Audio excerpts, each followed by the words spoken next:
everyone, welcome to your last pharma review, Pharma Monster.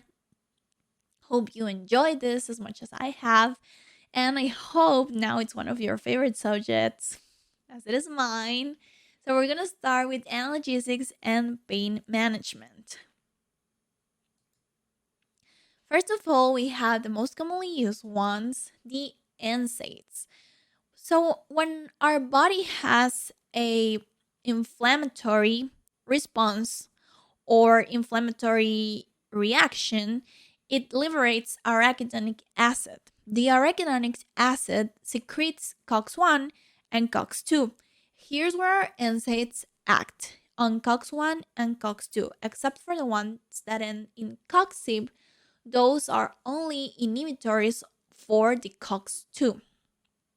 So COX-1 and COX-2 are responsible